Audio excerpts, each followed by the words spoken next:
Assalamualaikum warahmatullahi wabarakatuh.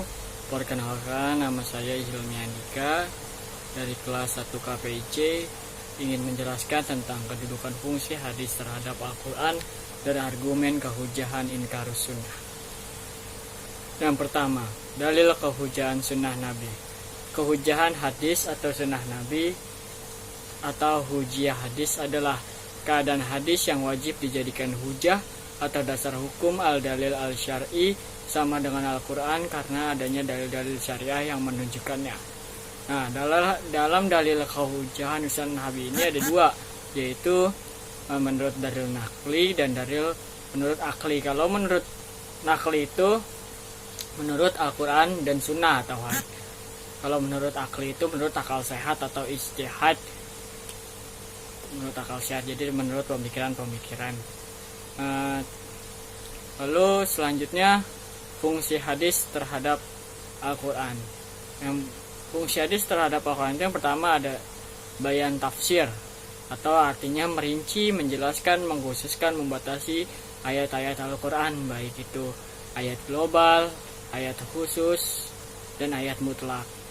Kalau yang kedua itu ada bayan takrir, atau memperkokoh isi kandungan Al-Quran.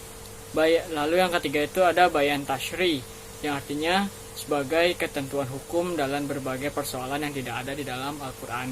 Jadi hadis ini sebagai patokan, atau bukan patokan juga sih sebenarnya, hadis ini sebagai ketentuan hukum yang di dalam Al-Quran itu tidak dijelaskan persoalannya, jadi lebih dijelaskan di hadis ini. Lalu yang keempat itu ada bayan an-naqsah, yang artinya menghapuskan ketentuan yang telah ada karena adanya datangnya kemudian. Jadi hadis ini menghapuskan ketentuan yang telah ada lalu mengembalikan yang ada kemudian, begitu. Lalu selanjutnya itu adalah ingkar sunnah. Ingkar sunnah atau ingkar hadis adalah sekelompok umat Islam yang tidak mengakui atau menolak sunnah hadis sebagai salah satu sumber ajaran Islam. 28 orang yang menolak keberadaan sunnah hadis sebagai salah satu sumber ajaran Islam disebut munkir al-sunnah. Kelompok ingkar al-sunnah ini merupakan lawan atau kebalikan dari kelompok besar atau kelompok mayoritas umat Islam yang mengakui sunnah atau hadis sebagai salah satu sumber ajaran Islam. Dalam ingkar sunnah ini mempunyai topologi ingkar sunnah tersebut. Jadi ingkar sunnah ini telah terjadi pada dua periode, yaitu periode klasik dan periode modern. Pada periode klasik ini muncul pertama kali sejak zaman Imran bin Husain ketika ia mengajarkan hadis, lalu tiba-tiba ada seorang yang menyela tersebut. Nah, disitulah lalu Imran tersebut menjelaskan bahwa dia itu sebagai ingkar sunnah atau ingkar hadis. Namun setelah dijelaskan, beliau orang yang tadi mencela itu akhirnya paham tentang hadis tersebut, bahwa ingkar sunnah klasik kebanyakan masih merupakan pendapat seseorang, dan hal itu muncul akibat ketidaktahuan mereka tentang fungsi dan kedudukan hadis tersebut. Karena itu, setelah diberitahu yang tadi saya kasih tahu, setelah diberitahu tentang urgensi sunnah, mereka akhirnya menerima kembali. Sementara lokasi ingkar sunnah klasik ini berpusat atau berada di Irak, Basrah. Lalu zaman yang kedua adalah ingkar sunnah pada periode modern. Sebenarnya pada periode modern ini tidak jauh dengan periode klasik. Argumen yang mereka keluarkan, hal-hal yang mereka lakukan sama seperti ingkar sunnah pada periode klasik tersebut. Jadi nggak ada bedanya. Bedanya itu kan kalau tadi berada di Irak. Nah, kalau pada modern ini sudah tersebar di mana-mana, di Indonesia termasuk, di Arab sudah ada, dan nama-nama tokoh-tokohnya pun sudah berbeda dengan periode klasik itu. Namun argumen yang mereka keluarkan dan hal-hal yang mereka tentang hadis ini sama aja seperti periode klasik tersebut. Lalu selanjutnya itu adalah ada dalil ingkar sunnah. Nah, ingkar sunnah pun punya dalil. Yang dalilnya sama aja, ada dalil nakli dan dalil akli.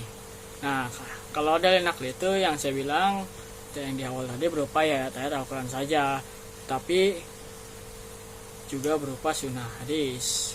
Contohnya ini dalil ingkar sunnah itu pada Quran surat An-Nahl ayat 89 yang artinya, dan ingatlah akan hari kami bangkitkan pada tiap-tiap umat seorang saksi atas mereka dari mereka sendiri, dan datangkan kamu Muhammad menjadi saksi atas seluruh umat Islam, dan kami turunkan kepadamu Alkitabnya Al-Quran untuk menjelaskan segala sesuatu dan petunjuk serta rahmat dan kabar gembira bagi orang-orang yang berserah diri. Dan dalil sunnahnya ini masih banyak lagi. Kalau kalian baca kalian cari di Google atau di buku-buku tentang ingkar sunnah ini, dalilnya banyak sekali. Lalu yang kedua itu ada dalil akli, yaitu berupa ijtihad atau pemikiran akal sehat. Jadi ijtihad ini pemikiran-pemikiran manusia, datangnya bukan dari Tuhan atau dari Nabi. Jadi ini pemikiran dari umat. Yang pertama itu ada Al-Quran diwahyukan dari Allah pada Nabi Muhammad menggunakan bahasa Arab.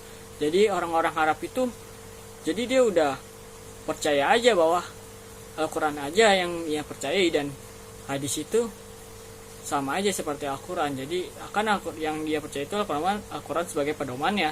Jadi yang dia sangat mempercayai itu hanya Al-Quran, itu orang-orang Arab. Lalu yang kedua itu tidak semua percaya kepada hadis Rasulullah karena merupakan permainan dari kaum Yahudi. Nah, di sini nih. Jadi semua umat enggak semua juga sih, setengah dari yang percaya dengan ingkar sunnah ini dia tidak percaya kepada hadis Rasulullah. Dia mengapa dia percaya? Karena dia yakin bahwa hadis Rasulullah ini permainan umat Yahudi untuk mengadu dombakan antara umat Islam begitu. Lalu yang ketiga itu adalah asal muasal hadis yang kita merupakan dongeng semata tuh.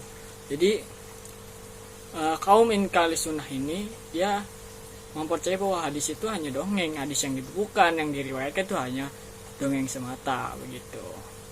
Ya sekian dari pemaparan materi saya. Semoga materi yang saya berikan ini berguna untuk penambahan wawasan yang kalian. Sekian dari saya. Assalamualaikum warahmatullahi wabarakatuh.